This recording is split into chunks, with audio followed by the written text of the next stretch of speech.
Salam, happy SWAT family yang dikasih Tuhan Yesus. Selamat pagi, selamat berjumpa kembali dalam renungan GSJ SWAT.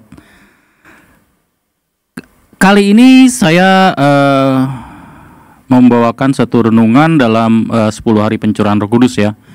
Dimana renungan kali ini saya beri judul adalah Jangan Keraskan Hatimu. Sebagian dari kita tahu ya, ada satu gambar atau lukisan di mana Tuhan Yesus itu berdiri di depan pintu dan sedang mengetuk pintu itu. Di dalam Wahyu 3 ayat 20 yang berbunyi demikian, "Lihat, aku berdiri di muka pintu dan mengetuk.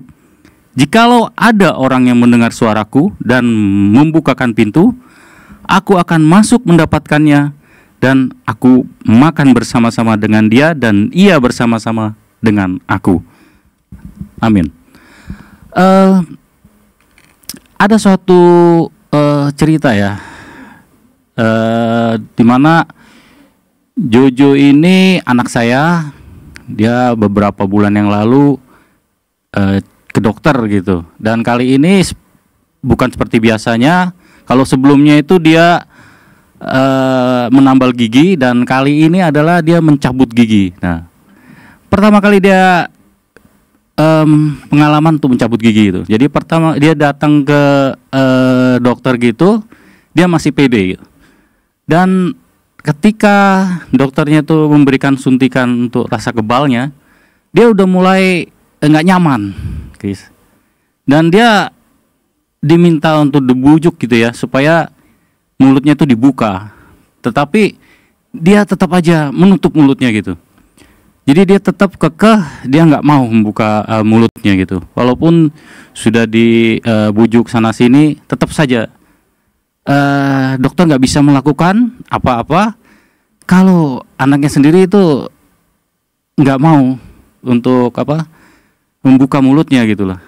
Nah, dari cerita tersebut kita tahu ya bahwa Roh Kudus itu tidak bisa, sama halnya dengan Roh Kudus, itu tidak bisa untuk bekerja dalam diri kita, pribadi kita, kalau kita sendiri juga tidak bisa untuk, tidak mau untuk membuka hati kita.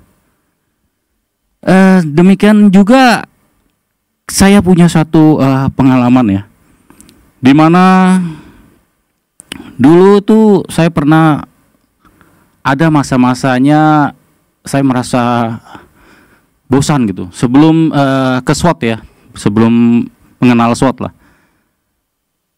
Saya pindah-pindah ke gereja gitu. Dan pada waktu itu saya merasa sepertinya ke gereja itu sama aja gitu. Orang-orang di luar sana nggak ke gereja pun mereka diberkati gitu ya. Dan di situ saya mulai bosan dan saya seakan-akan kayak terputus dari rel yang terputus gitu. Saya tidak lagi ke gereja, tidak lagi berdoa dan terlepas dari Tuhan gitu. Hingga suatu ketika mama mertua saya itu sakit dan dia ke gereja SWAT gitu ya sama istri saya. Nah, minggu demi minggu gitu ya, dia mulai mengajak saya, terutama istri saya gitu. Tapi saya tetap mengeraskan hati saya nggak mau gitu. Walaupun di situ saya sempat berpikir, apa saya mesti ke gereja ya? Tapi saya tetap punya perasaan bahwa percuma gereja gitu. Toh sama aja. Minggu demi minggu istri saya selalu menegur, ayolah temenin gitu, maksudnya temenin mama yang lagi sakit, coba ikut gitu gereja. Pada satu akhirnya itulah kata-kata istri saya itu yang membuat saya itu merasa ya, pada akhirnya saya berserah gitu.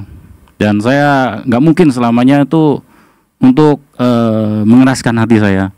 Dan saya coba membuka hati dan saya coba untuk menemani mama saya, dan minggu-minggu berikutnya puji Tuhan saya bisa merasakan di SWOT itu suatu kehangatan dalam keluarga, dan hingga saat ini puji Tuhan saya dapat bertumbuh di SWOT pada hari ini itu ya, sampai dengan hari ini. Itulah mungkin dalam diri kita banyak bermacam gitu. Apa yang menjadi teguran Roh Kudus itu? Apakah Roh Kudus itu menegur, menasehati, ataupun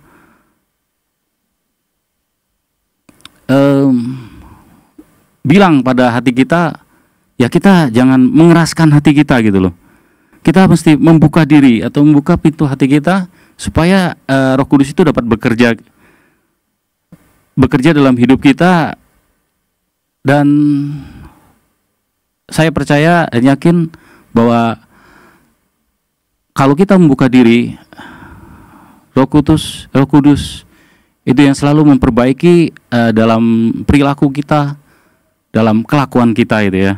Yang mungkin sebelumnya kita itu mungkin orang yang bisa aja banyak macam ya, mungkin pendendam, dan sekarang sudah berubah menjadi yang lebih bisa memberikan pemaaf gitu.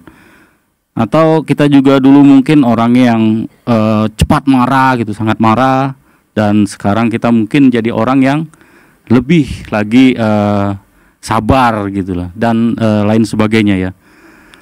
Lain halnya apabila kita meraskan hati kita gitu. Kita tidak membuka pintu hati kita ketika Roh Kudus itu mengetuk. Kita tetap menyimpan atau menggenggam erat apa yang tidak berkenan kepada Tuhan, maka Roh Kudus itu tidak bisa bekerja dalam hidup kita. Karena Roh Kudus itu yang mengingatkan kita ketika kita tidak di jalannya Tuhan lagi, menegur, menasihati, mengajar, bahkan mendidik kita untuk menjadi pribadi yang lebih baik. Demikianlah renungan kali ini. Semoga dapat memberkati kita semua. Mari kita berdoa. Terima kasih Roh Kudus atas pekerjaan-Mu yang ajaib dalam kehidupan kami. Biarlah kami mau Tuhan untuk kami membuka hati kami, untuk kami diajar, dididik, sehingga pribadi kami semakin hari semakin lebih baik, seperti apa yang Engkau inginkan dalam kehidupan kami. Terima kasih Bapa, dalam nama Tuhan Yesus kami berdoa. Amin. Terima kasih, Tuhan Yesus memberkati.